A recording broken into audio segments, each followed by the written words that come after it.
Welcome. This is a presentation on overactive bladder. Overactive bladder is urinary frequency, urgency, and urgency that can't be deferred, resulting in leakage before you can make it to the restroom. Throughout the next slides, I'll go through evaluation and treatment of overactive bladder so you can get an idea of how your urologist will help you with this problem. What is overactive bladder? Overactive bladder is caused by abnormal bladder contractions. Hyperactive bladder muscle causes the bladder to contract even when you're not ready to use the restroom. Those abnormal bladder contractions cause the symptoms of urinary frequency, which is needing to use the restroom more frequently than every 4 hours, urinary urgency, which is an urgent need to use the restroom and rush to go to the bathroom, and urge incontinence, which is when you can't hold your urine and have an accident on your way to the restroom. What causes overactive bladder? The actual cause of overactive bladder muscle contractions is unknown. It's possibly due to a muscle problem, a nerve problem, or both of those.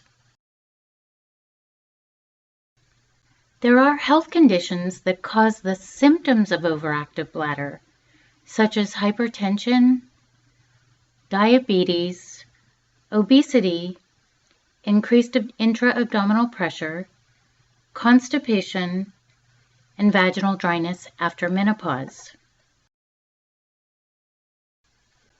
Other things that cause overactive bladder symptoms are bladder irritants like caffeine, chocolate, spicy foods, artificial sweeteners, and acidic juices, and bad behaviors or habits like holding your urine for too long when you may be too busy to use the restroom.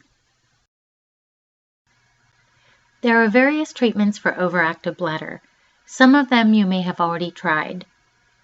We usually like to start with non-invasive treatments like behavioral modification, physical therapy, and/or medications.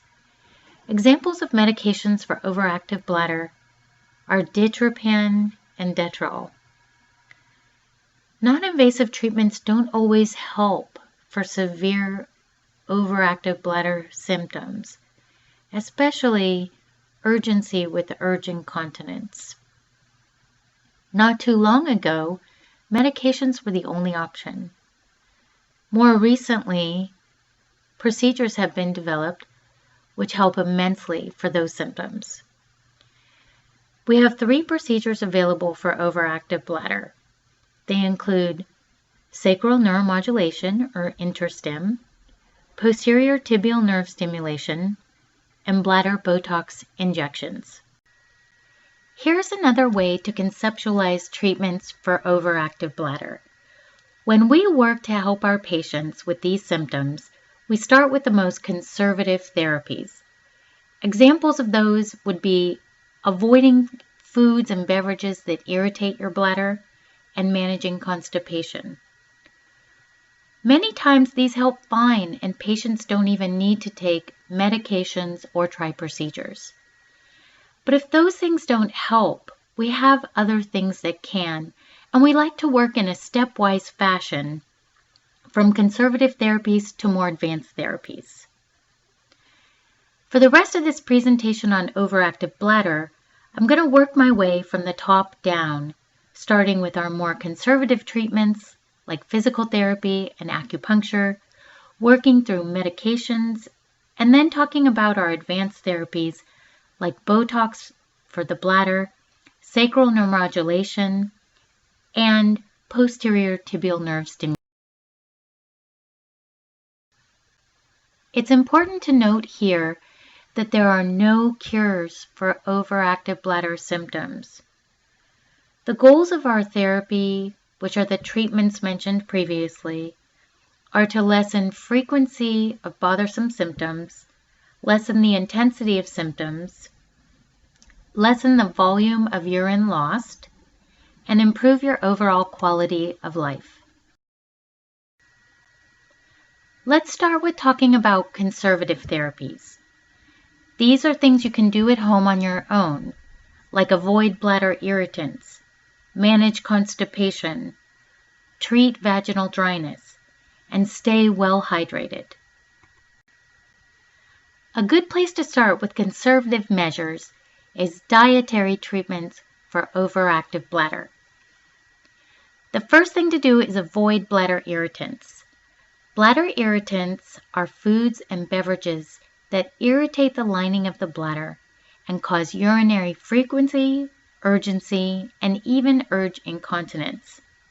Examples of bladder irritants are any beverage with caffeine, such as coffee, tea, and sodas.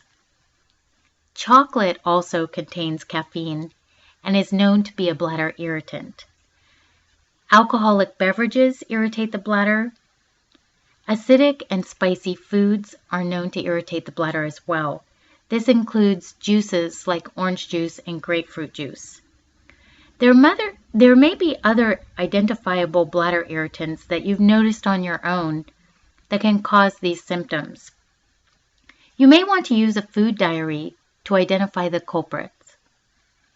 It's important to stay well hydrated. Concentrated urine from dehydration is a bladder irritant in and of itself. You may be tempted to avoid drinking water because you always feel like you have to use the restroom. But if you don't keep your urine dilute with water, it will only. Other things that will really help your symptoms are below. It's very important to manage constipation if this is a problem for you. See your urologist or your primary doctor about suggestions for high-fiber diet and supplements. Also, treat vaginal dryness. Vaginal dryness and pH changes in the vagina after menopause are very common. For postmenopausal women, we often recommend a cream which contains estradiol. This is a topical cream that's placed in the vagina. It does not go into your body like a hormone supplement that you may have taken as a pill or a patch. There are several different ways to use this. It can be used as a cream, suppository, or a ring. This helps overactive bladder because it adjusts the pH in the vagina and prevents the dryness which can irritate the bladder and cause the symptoms of frequency, urgency, and urging.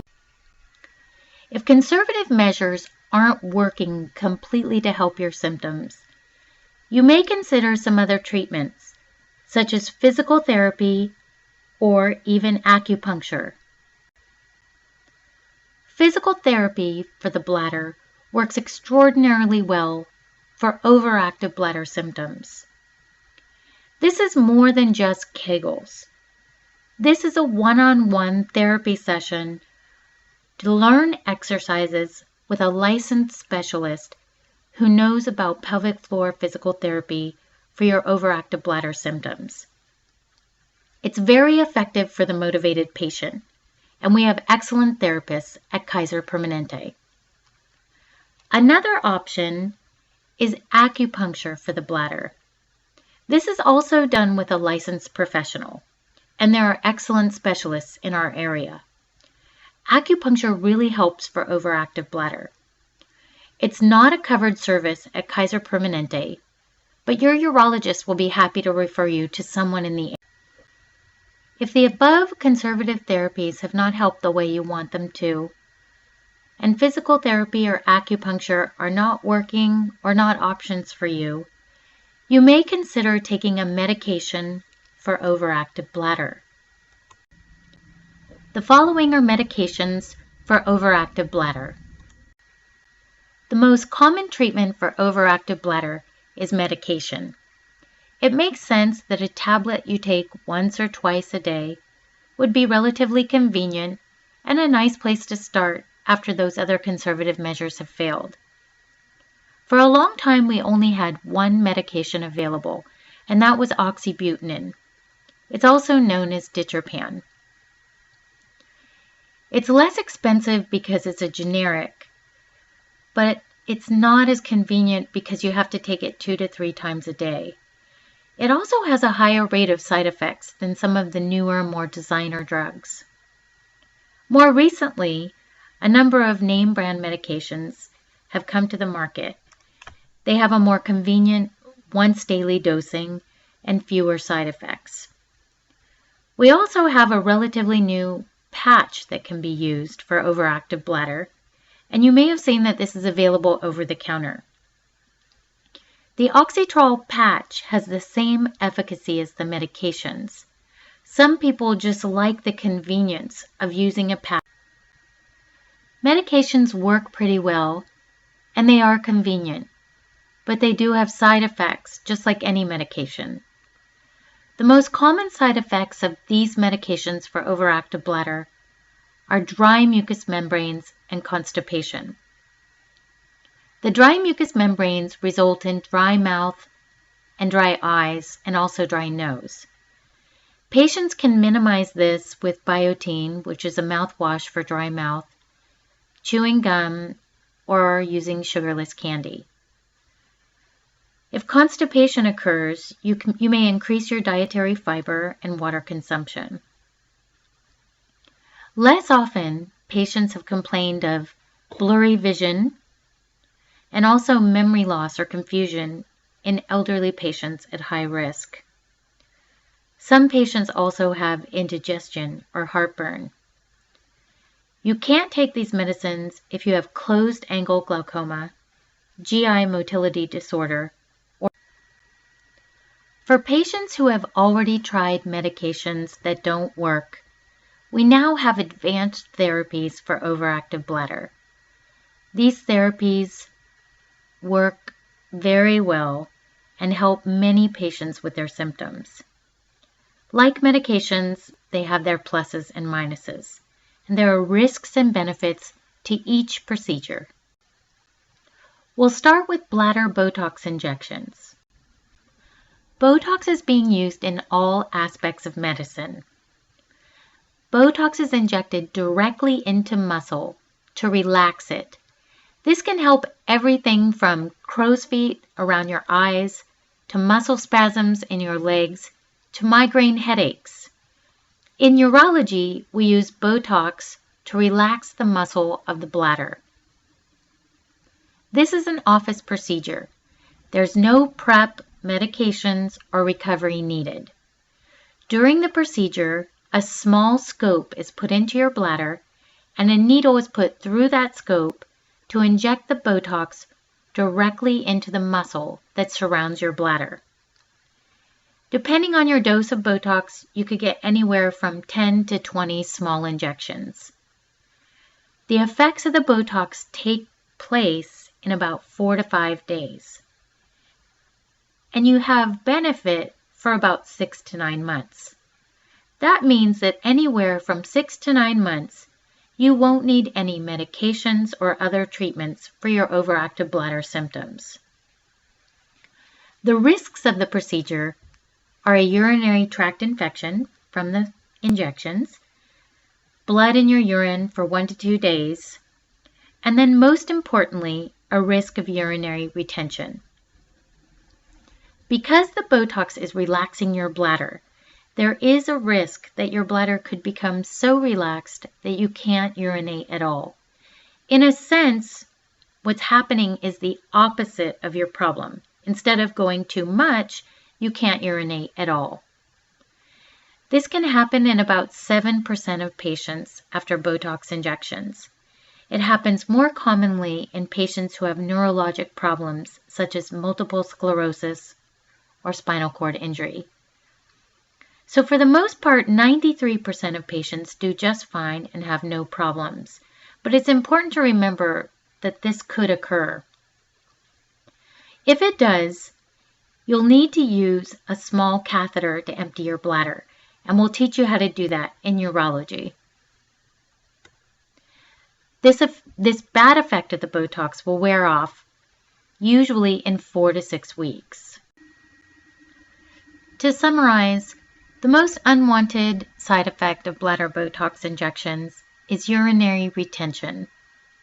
This happens in about 7% of patients.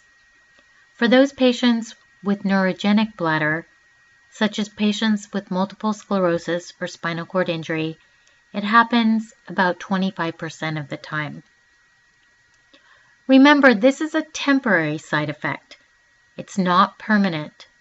Your bladder function will return in 4 to 6 weeks if this side effect. Next, I'm going to talk about Sacral Neuromodulation.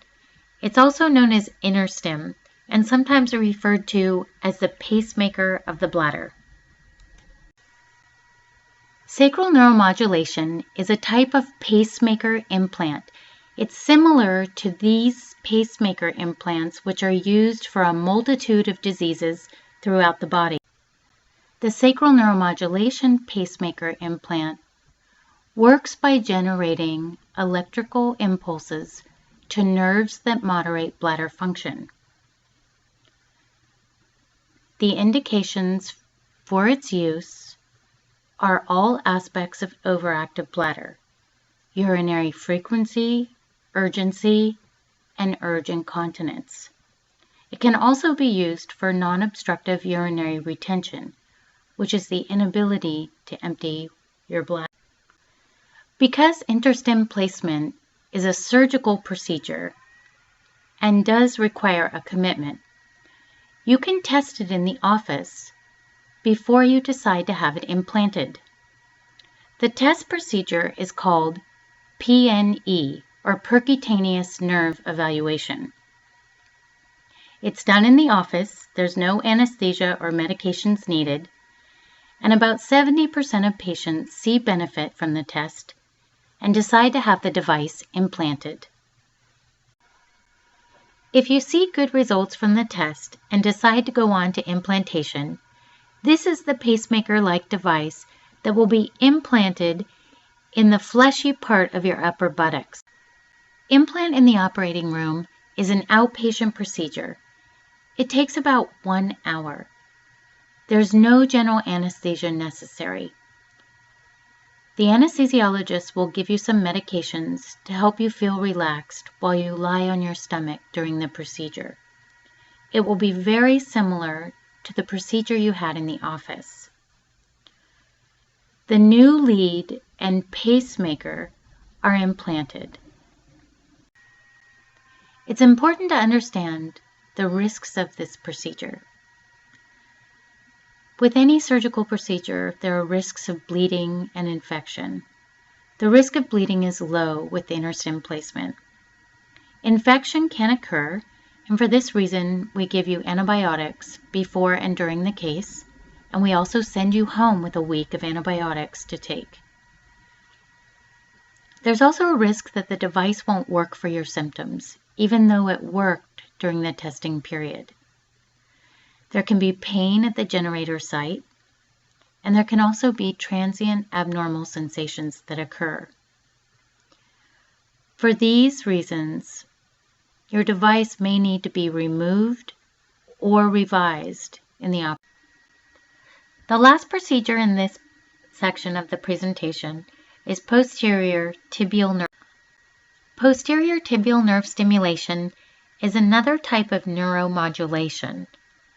It's a way of modulating nerves that eventually connect to your bladder and help your overactive bladder symptoms.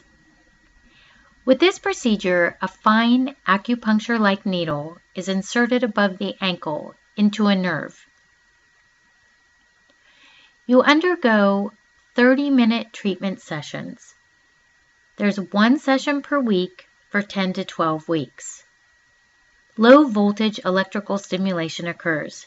It's not painful. This may require long-term repeat treatments every 3 to 4 weeks to maintain benefits.